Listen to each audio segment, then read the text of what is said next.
నమస్కారం ఘంటారావానికి స్వాగతం. ముందుగా ప్రధానాంశాలు. ఆదివాసీల జీవితాల్లో వెలుగుల కోసం పనిచేస్తున్నామన్న సీఎం. గిరిజనుల అభివృద్ధికి ప్రభుత్వం చిత్తశుద్ధితో ఉందని వెల్లడి. నెల్లూరు జిల్లా చాగొల్లు వద్ద వాహనాన్ని ఢీకొన్న వ్యాన్. 3 మృతి, 7 గాయాలు.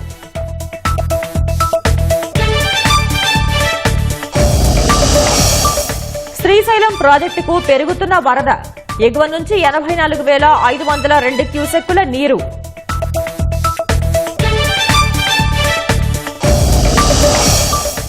జమ్మూ కాశ్మీర్లోని కుల్గాంలో ఎదురు కాల్పులు. 2 సైనికులు మృతి, మరో 2 గాయాలు.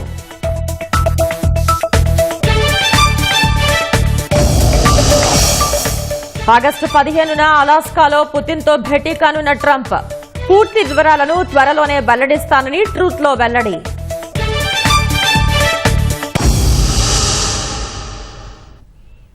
నెల్లూరు జిల్లా ఉలవపాడు మండలం చాగొల్లు వద్ద జాతీయ రహదారిపై వెళ్తున్న వాహనాన్ని వ్యాన్ ఢీకొట్టింది. ఈ ప్రమాదంలో 3 మరణించగా 7 గాయపడ్డారు. క్షతగాత్రుల్ని కావలి ఏరియా ఆసుపత్రికి తరలించారు. వీరంతా పల్నాడు జిల్లా మాచవరం మండలం కొత్త గణేష్ పాడుకు చెందిన వారిగా గుర్తించారు. చిన్న వెంకటేశ్వర్లు, సుభాష్ని దంపతులు కుమారుడి పుట్టు వెంట్రుకలు తీయించుకునేందుకు 9 మంది కుటుంబ సభ్యులతో కలిసి వ్యాన్లో తిరుమలకు వెళ్తుండగా ప్రమాదం జరిగింది.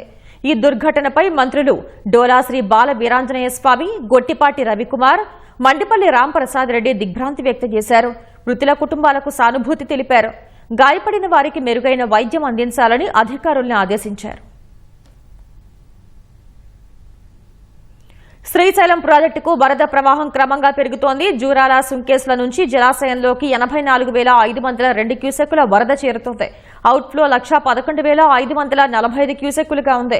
పోతిరెడ్డిపాడు హెడ్ రెగ్యులేటర్ నుంచి 35,000 క్యూసెక్కులు, ఎడమగట్టు విద్యుత్ కేంద్రం నుంచి 35,315 క్యూసెక్కులు, కుడిగట్టు విద్యుత్ కేంద్రం నుంచి 31,230 క్యూసెక్కులు విడుదల చేస్తున్నారు. శ్రీశైలం పూర్తి స్థాయి నీటి మట్టం 885 అడుగులు కాగా ప్రస్తుతం 878.90 అడుగుల నీరు ఉంది. ప్రాజెక్టు పూర్తి స్థాయి నీటి నిల్వ సామర్థ్యం 215.80 టీఎంసీలు కాగా ప్రస్తుతం 182.21 టీఎంసీలుగా కొనసాగుతోంది. నాగార్జున సాగర్ జలాశయానికి వరద ప్రవాహం పెరుగుతోంది. నాగార్జున సాగర్ నుంచి అవుట్ఫ్లో 43,554 క్యూసెక్కులు, ఇన్ఫ్లో 63,751 క్యూసెక్కులుగా ఉంది. సాగర్ జలాశయం పూర్తి స్థాయి నీటి మట్టం 590 అడుగులు కాగా ప్రస్తుత నీటి మట్టం 589.50 అడుగులకు చేరింది. నాగార్జున సాగర్ ప్రాజెక్టు నీటి నిల్వ సామర్థ్యం 312.04 టీఎంసీలు కాగా ప్రస్తుతం 310.25 టీఎంసీలుగా కొనసాగుతోంది. నెల్లూరు జిల్లా మర్రిపాడు మండలం నందవరం వద్దనున్న జామాయిల్ పొట్టు ఫ్యాక్టరీలో అగ్ని ప్రమాదం జరిగింది. భారీగా మంటలు ఎగిసిపట్టడంతో అక్కడ పనిచేసే కార్మికులు భయాందోళనకు గురయ్యారు. వెంటనే అగ్నిమాపక సిబ్బంది సమాచారం అందించారు. ఘటనా స్థలానికి చేరుకున్న అగ్నిమాపక సిబ్బంది మంటల్ని అదుపు చేశారు.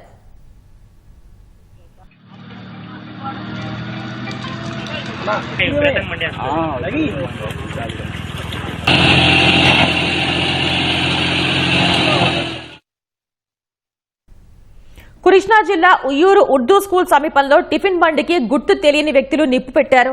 మంటలకు టిఫిన్ బండిపై ఉన్న గ్యాస్ సిలిండర్ ఒక్కసారిగా పేలింది.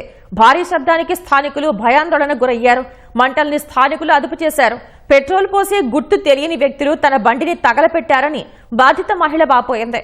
పోలీసులు కేసు నమోదు చేశారు.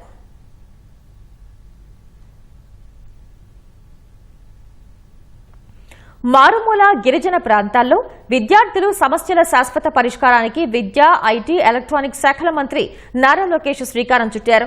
గిరిజన ప్రాంతాల్లో 100% శాశ్వత భవనాలు నిర్మించనున్నారు. అల్లూరి సీతారామరాజు జిల్లాలోని ప్రభుత్వ పాఠశాలల్లో మౌలిక సదుపాయాల కోసం 45.02 కోట్లు విడుదల చేస్తూ ప్రభుత్వం ఉత్తర్వులు విడుదల చేసింది. ఇప్పటి వరకు భవనాలు లేని, పూర్తిగా నూతన భవనాలు అవసరమైన 286 పాఠశాలల్లో అదనపు గదుల నిర్మాణం, 85 పాఠశాలల్లో మేజర్, మైనర్ మరమ్మతుల కోసం మొత్తంగా 45.02 కోట్లు కేటాయించారు. ఈ పనులను వెంటనే ప్రారంభించేందుకు చర్యలు చేపట్టాలని మంత్రి లోకేష్ ఆదేశించారు.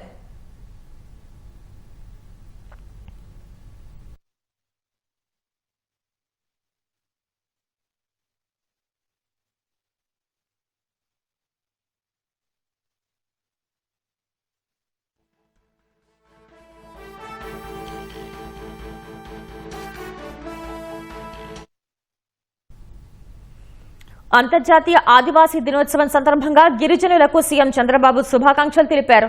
ఏజెన్సీ ప్రాంతాలను మైదాన ప్రాంతాలతో సమానంగా అభివృద్ది చేసి ఆదివాసీల జీవితాల్లో వెలుగులు నింపాలన్న లక్ష్యంతో కూటమి ప్రభుత్వం పనిచేస్తోందని వెల్లడించారు.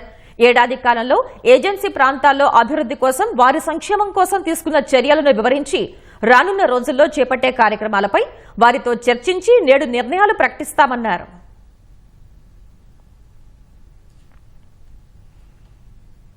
తెలుగింటి ఆడపడుచులకు అక్కా చెల్లెళ్లకు ముఖ్యమంత్రి చంద్రబాబు రాఖీ పండుగ శుభాకాంక్షలు తెలిపారు.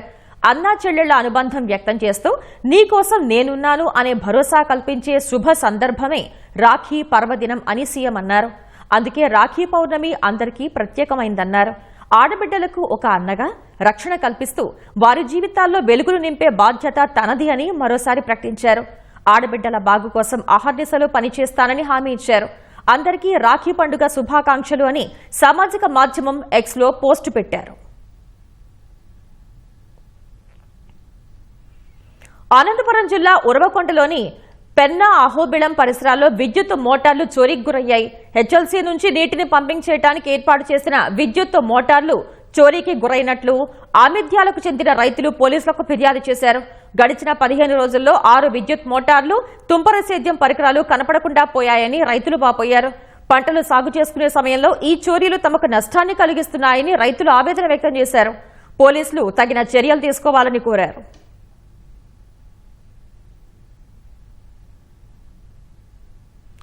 కోనసీమ తిరుమలగా పేరుగాంచిన ఆత్రేయపురం మండలం వాడపల్లి వెంకటేశ్వర స్వామి ఆలయానికి భక్తులు పోటెత్తారు. శ్రావణ శనివారం స్వామివారి జన్మ నక్షత్రం ఒకే రోజు కావడంతో స్వామివారిని దర్శించుకునేందుకు భక్తులు తరలివచ్చారు. ఆలయ ప్రాంగణం గోవింద నామస్మరణతో మారుమోగుతోంది. స్వామివారి దర్శనానికి సుమారు 4 గంటల సమయం పడుతుంది. భక్తులకు ఎలాంటి ఇబ్బందులు లేకుండా దేవాదాయ శాఖ అధికారులు ప్రత్యేక ఏర్పాట్లు చేశారు. అవాంఛనీయ సంఘటనలు జరగకుండా పోలీసులు బందోబస్తు పెట్టారు.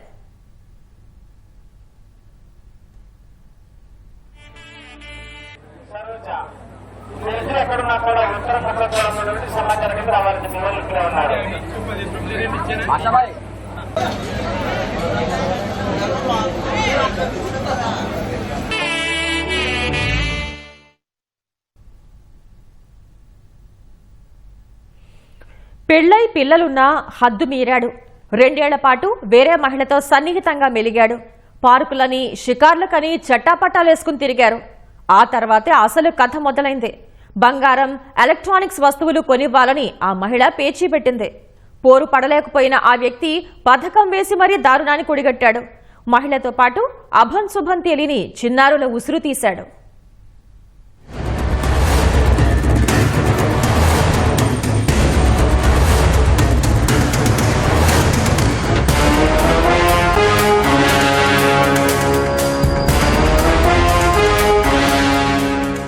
ఈ నెల 3న కాకినాడ జిల్లా సామర్లకోటలో ఓ ఇంట్లో తల్లి 2 కుమార్తెలను దుండగులు అతి కిరాతకంగా కడతీర్చారు. వారి ఒంటిపై ఉన్న ఆభరణాలను దోచుకెళ్లారు. తెల్లారేసరికి విషయం ఊరంతా గుప్పుమంది.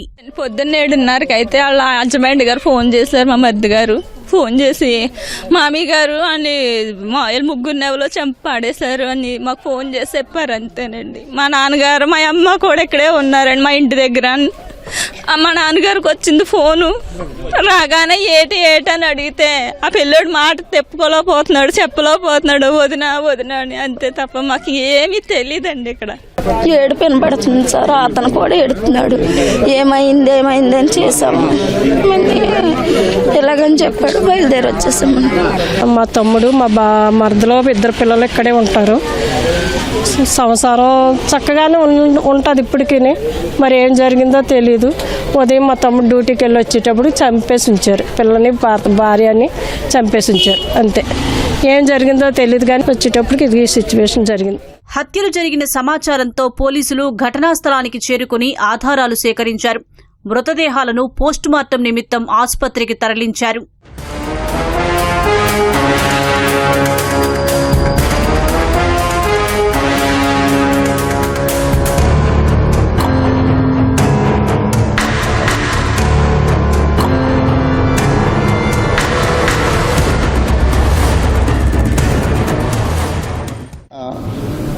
థర్డ్ ఆగస్ట్ సండే రోజు పొద్దున్న ములపర్తి మాధురి గారు, ఆవిడ ఇద్దరు పిల్లలు ఇంట్లో చనిపోయి పడిపోయి ఉన్నట్టుగా ఆమె హస్బెండ్ వచ్చి పక్కన నైబర్స్కి చెప్తే నైబర్స్ పోలీస్ కంప్లైంట్ చేయడం జరిగింది. వెంటనే పోలీస్ సీన్ విజిట్ చేసి అక్కడ చూడగా మాధురి గారు అట్లనే ఆమె ఇద్దరు డాటర్స్ పుష్పకుమారి గారు అట్లనే జెస్సీ లోనా గారు, వీళ్ళిద్దరు పిల్లలు 6 years and 8 years, వాళ్ళందరూ రక్తపు మడుగులో పడిపోయి ఇంట్లో ఉండగా కనిపించింది. సీన్ విజిట్ చేసిన తర్వాత ఫోరెన్సిక్ ఎవిడెన్స్ అంతా గ్యాదర్ చేయడం జరిగింది. అక్కడ ఏదైతే బ్లడ్ శాంపిల్స్ ఉన్నాయి, వాళ్ళు ఏ స్టేట్లో ఉన్నారు అనేది చూసి ప్రైమరీగా అక్కడ స్ట్రగుల్ ఏం కనిపించలేదు. సో ఎవరో తెలిసిన వాళ్ళే చేసుంటారు అని సస్పెక్ట్ చేశాం మేము. దర్యాప్తు క్రమంలో పోలీసులకు సురేష్ అనే వ్యక్తిపై అనుమానం వచ్చింది. ఆ దిశగా ఆధారాలు సేకరించగా మరిన్ని వివరాలు బయటపడ్డాయి. క్లోజ్ ఫస్ట్ కాల్ డేటా తీసుకున్నామండి. ఆ కాల్ డేటాలో అతను ఆ ఇంటికి దగ్గరగా వచ్చినట్టుగా ముందు పరిచయం ఉందని ఓరల్ ఎంక్వైరీస్లో అట్లనే హ్యూమన్ ఇంటెలిజెన్స్ ద్వారా తెలిసింది. పరిచయం ఉందని తెలిసిన తర్వాత ఇతను ఏమైనా ఇక్కడికి వచ్చాడా అని కాల్ డేటా తీసుకోవడం జరిగింది. మొత్తం ఒక 1044 కాల్స్ ఉన్నాయండి వాళ్ళిద్దరికి మధ్యలో. మాధురి గారు అట్లనే ఈ సురేష్ అనే అతనికి 1044 కాల్స్ ఉన్నాయి. సో బాగానే ఎక్వైంటెన్స్ ఉంది అని తెలిసిన తర్వాత అతని వేరబౌట్స్ ఈ లొకేషన్ దగ్గరకు వచ్చాయా అని చూసినప్పుడు ఎక్కడైతే చనిపోయి ఉన్నారో ఆవిడ అక్కడి నుంచి 200 meters దూరంలో ఆ రోజు నైట్ అతను వెయిట్ చేశాడు కాసేపు అని మొబైల్ లొకేషన్ అక్కడ వచ్చింది. సో అదంతా ఫర్దర్గా ఇన్వెస్టిగేట్ చేసి అక్కడి నుంచి ఎస్టాబ్లిష్ చేసి అరెస్ట్ చేయడం జరిగింది. సురేష్ ను అరెస్టు చేసిన పోలీసులు వివాహేతర సంబంధమే హత్యలకు కారణాలుగా తేల్చారు. తలే సురేష్ అనే ఆయన్ని అరెస్ట్ చేయడం జరిగింది. ఈ సురేష్ అనే అతను మాధురి గారితో ఒక 2 సంవత్సరాల నుంచి వివాహేతర సంబంధం కలిగి ఉండి వాళ్ళిద్దరూ తరచూ కలుస్తూ ఉన్నారు.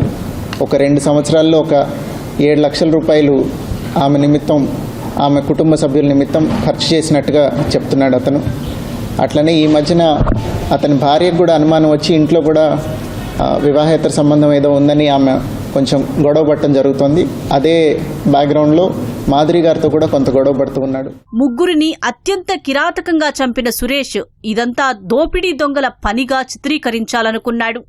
వెనక డోర్ నుంచి ప్రవేశించి ఆవిడతో పాటు కాసేపు టైం గడిపిన తర్వాత ఇంకొంచెం బంగారము, వాషింగ్ మెషిన్ కొనమని ఆవిడ అడిగేసరికి అతని కోపంతో ఒక దుడ్డు కర్ర తీసుకొని ఆవిడని ఒక దెబ్బ కొట్టడం జరిగింది.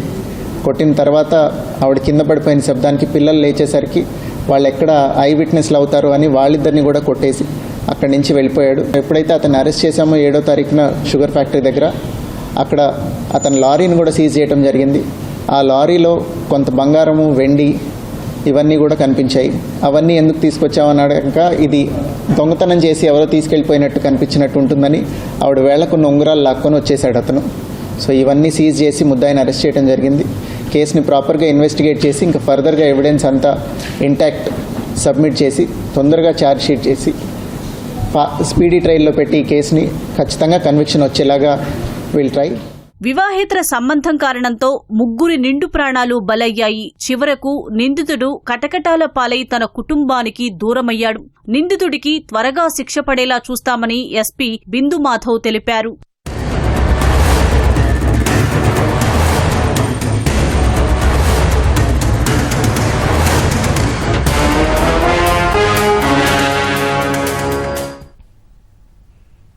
గిరిజనుల ఆదాయం పెంచడమే లక్ష్యంగా కూటమి ప్రభుత్వం కీలక నిర్ణయం తీసుకుంది. సిరుల పంట పండించే కాఫీని పెద్ద ఎత్తున సాగు చేసేందుకు ప్రత్యేక ప్రాజెక్టును చేపట్టింది. రాష్ట్రంలో కాఫీ సాగును ప్రోత్సహించేందుకు పలు రాయితీలు, ప్రోత్సాహకాలు ఇస్తూ ప్రాజెక్టుకు రూపొందించి అమల్లోకి తెచ్చింది. పోడు భూముల వ్యవసాయం చేయలేక ఇబ్బందులు పడుతున్న గిరిపుత్రుల్ని 2014-19 మధ్య ముఖ్యమంత్రి చంద్రబాబు కాఫీ సాగు వైపు విస్తృతంగా మళ్లించి జీవనోపాధిగా మార్చారు. రానున్న 5 ఏళ్లలో అల్లూరి సీతారామరాజు జిల్లా పాడేరు ఐటీడీఏ పరిధిలో 1,00,000 ఎకరాల్లో కాఫీ సాగును విస్తరించేలా తాజాగా కొత్త ప్రాజెక్టును చేపట్టింది. 2025-26 నుంచి 2030-31 మధ్య అమలు చేయాలని నిర్ణయించి ఆమోదం తెలిపింది. దీనికి మొత్తం 202 కోట్లు వ్యయం అవుతుందని ప్రభుత్వం అంచనా వేసింది. మరో 75,000 ఎకరాల్లో ఇప్పటికే సాగవుతున్న కాఫీ పంటను పునరుద్ధరించనున్నారు. అంతర పంటగా మిరియాల సాగును 1,00,000 ఎకరాల్లో ప్రోత్సహించనున్నారు. ఈ మేరకు ప్రభుత్వం శుక్రవారం ఉత్తర్వులు జారీ చేసింది. పాడేరులో నేడు నిర్వహించే ఆదివాసీ దినోత్సవం కార్యక్రమంలో ఈ ప్రాజెక్టును సీఎం చంద్రబాబు ప్రకటించనున్నారు. ఏఐ జనరేటెడ్ వీడియోలను గుర్తించడం ఎలా? మోసాల బారిన పడకూడదంటే ఏం చేయాలి? మా ప్రతినిధి వెంకటేశ్వర ప్రసాద్ అందిస్తున్న స్పెషల్ స్టోరీ చూద్దాం. ఏదడిగినా చెప్పేస్తుంది, క్షణాల్లో అద్భుతాలు చేస్తుంది, మాయా ప్రపంచాన్నే సృష్టిస్తుంది. అది ఆర్టిఫిషియల్ ఇంటెలిజెన్స్ సత్తా. ఇదంతా ఒక యాంగిలే, రెండో కోణము ఉంది. ఏఐ జనరేటెడ్ ఫోటో, వీడియో ఒరిజినలా ఫేకా అంటే టెక్ నిపుణులే తటపటాయించే పరిస్థితి. డీప్ ఫేక్ను మించి కల్లోలం రేపుతున్న ఈ సమస్యకు పరిష్కారం ఏంటి? సరికొత్త సంక్షోభాన్ని ఎదుర్కోవడం ఎలా? ఏఐ దుర్వినియోగాన్ని అడ్డుకోవడం సాధ్యం కాదా? నిపుణులు ఏమంటున్నారు?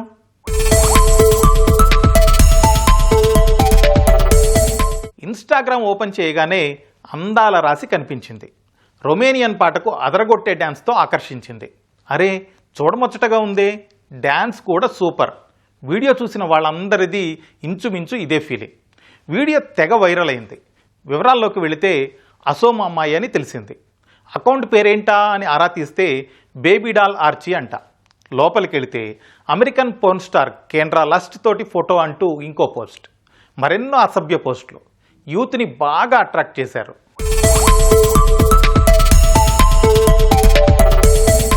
అసభ్య పోస్టులతో సరిపెట్టలేదు, బేబీ డాల్కు సింపతి యాంగిల్ని జోడించారు.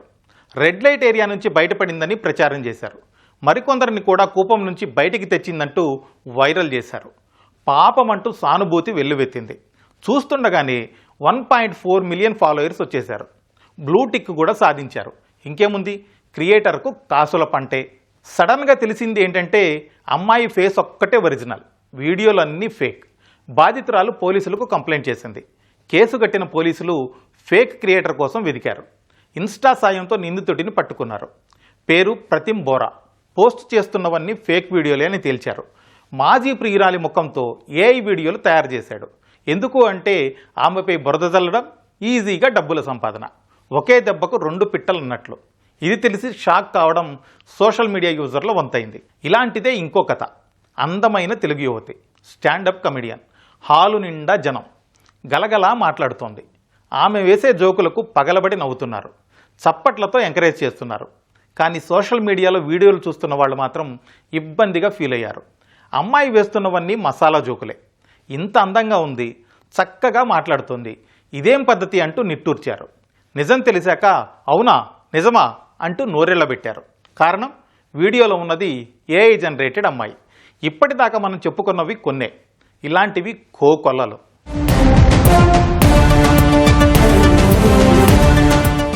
ఆన్లైన్ మోసాలు కొత్తేమీ కాదు. కానీ ఒకప్పుడు ఫేక్ కంటెంట్ను సులువుగా గుర్తించే ఛాన్స్ ఉండేది. ఏఐ జనరేటెడ్ కంటెంట్ రాకతో ఆ గీత చెరిగిపోయింది.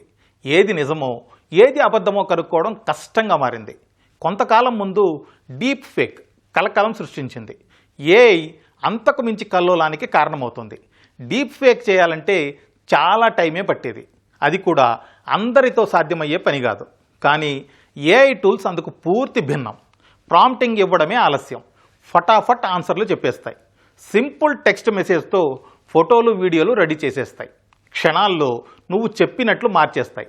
స్మార్ట్ ఫోన్లోకి చొరబడిన ఈ టెక్నాలజీని యూజర్లు తెగ వాడేస్తున్నారు. ఇదే డేంజర్ బెల్స్ మోగిస్తోంది. ప్రమాదాన్ని గుర్తించిన టెక్ కంపెనీలు విరుగుడు చర్యలు చేపట్టాయి. ఒరిజినల్ వీడియో, ఏఐ కంటెంట్ మధ్య తేడా గుర్తించేలా ఇన్విజిబుల్ వాటర్ మార్కులు తీసుకొచ్చాయి. గూగుల్ సంస్థ సింత్ ఐడి డిటెక్టర్ను తెచ్చింది. ఏఐ కంటెంట్ గుర్తించేలా సింత్ ఐడిని ఓపెన్ సోర్స్ చేసింది.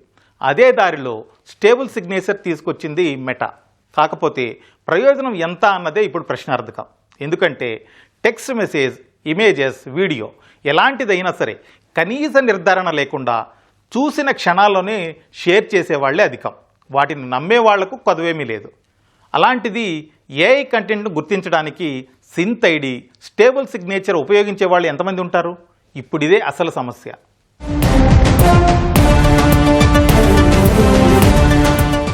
ఇన్విజిబుల్ వాటర్ మార్కులతో నష్ట నివారణ సాధ్యం కాదని అధ్యయనాలు తేల్చేశాయి. కెనడాకు చెందిన వాటర్లూ వర్సిటీ సైబర్ సెక్యూరిటీ విభాగం అన్మార్కర్ టూల్ను అభివృద్ధి చేసింది. పిక్సెల్ ఫ్రీక్వెన్సీలో తేడాను పసిగట్టి ఇమేజు, వీడియోలపై వాటర్ మార్క్ను సింపుల్గా ఎరేజ్ చేస్తుంది. అన్మార్కర్తో వీడియోను క్రాప్ చేయడం, రెజల్యూషన్ తగ్గించడము సులువే. సో వాటర్ మార్కును మించిన రక్షణ వ్యవస్థ అవసరమన్నది నిపుణుల మాట. అన్ని రకాల మీడియా ఫార్మాట్లలో ట్యాంపర్ ప్రూఫ్ మెటాడేటా ఉండాలి. Source tracking, AI content labelling తేవాలని సూచిస్తున్నారు. మనుషుల ముఖాలు, గొంతు ఉపయోగించినప్పుడు తెలుసుకునే అవకాశం ఉండి తీరాలి. బ్రౌజర్ ఆధారిత డీప్ ఫేక్ డిటెక్షన్ ప్లగిన్లు, రివర్స్ మీడియా సెర్చ్ ఇంజిన్లు, రియల్ టైమ్ ఇంటిగ్రిటీ ఇండికేటర్స్ తీసుకురావాలని అంటున్నారు.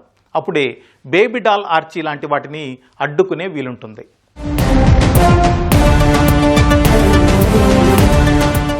జనరేటివ్ ఏఐ అభివృద్ధి చెందే కొద్దీ నిజానికి నకిలీకి మధ్య గీతలు చెరిగిపోతున్నాయి. అందుకే ఏఐ వీడియోలను ఈజీగా గుర్తించే టెక్నాలజీ రావాలి. యూజర్లు మరింత అప్రమత్తంగా ఉండాలి. లేదంటే ఫేక్ కంటెంట్ సమాజాన్ని ప్రమాదంలోకి నెట్టే అవకాశం ఉంది.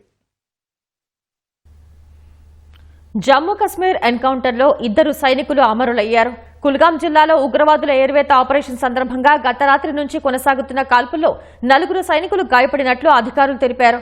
వారిలో 2 వీరమరణం చెందినట్లు చెప్పారు. అమరులను చినార్ కార్ప్స్ కు చెందిన లాన్స్ నాయక్ ప్రిత్పాల్ సింగ్, సిపాయి హర్మిందర్ సింగ్ గా గుర్తించారు.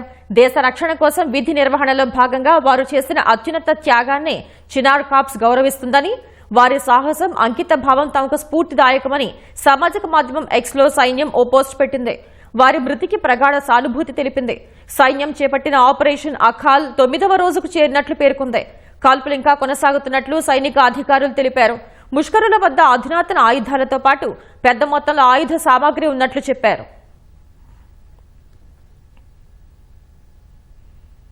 భారతీయ రైల్వే శాఖ సరికొత్త రికార్డు సృష్టించింది.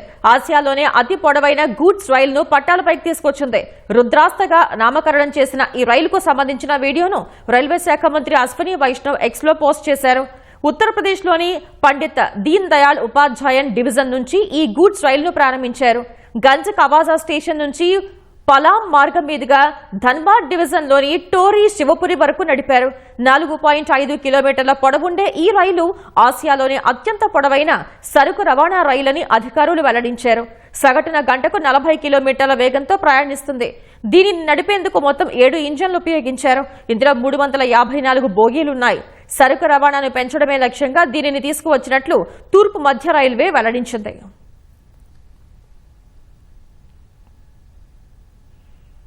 రష్యా ఉక్రెయిన్ యుద్ధాన్ని ఆపేందుకు ప్రయత్నాలు చేస్తున్న అమెరికా అధ్యక్షుడు డొనాల్డ్ ట్రంప్ రష్యా అధినేత పుతిన్తో నేరుగా సమావేశం కానున్నట్లు ప్రకటించారు. ఆగస్టు 15న అలాస్కాలో పుతిన్తో భేటీ కానున్నట్లు వెల్లడించారు. ఈ మేరకు సామాజిక మాధ్యమం ట్రూత్ సోషల్ వేదిక ట్రంప్ వెల్లడించారు. వచ్చే శుక్రవారం పుతిన్తో సమావేశం కానున్నారని, అందుకు సంబంధించిన వివరాలను త్వరలోనే వెల్లడిస్తానని రాసుకొచ్చారు. అంతకుముందు శ్వేత సౌధంలో జరిగిన విలేకరుల సమావేశంలో పుతిన్తో భేటీపై స్పష్టత ఇచ్చిన ట్రంప్ కొద్దిసేపటికే సమావేశానికి సంబంధించిన తేదీ, ప్రాంతాన్ని సామాజిక మాధ్యమాల్లో వెల్లడించారు. దీంతో యుద్ధాన్ని ఆపేందుకు ట్రంప్ చేస్తున్న ప్రయత్నాల్లో కొంత పురోగతి సాధించినట్లయింది. రష్యా ఉక్రెయిన్ మధ్య శాంతి ఒప్పందం అంటే భూభాగాల మార్పిడి కూడా ఉంటుందని ట్రంప్ వెల్లడించారు. అయితే ట్రంప్ పుతిన్ల భేటీపై రష్యా నుంచి ఎటువంటి ధృవీకరణ రాలేదు. ఇరువురు నేతలు సమావేశమైతే 2021 తర్వాత ఇదే అమెరికా రష్యాల మొదటి శిఖరాగ్ర సమావేశం కానుంది. నాడు జెనీవాలో మాజీ అధ్యక్షుడు జో బైడెన్ పుతిన్ను కలిశారు.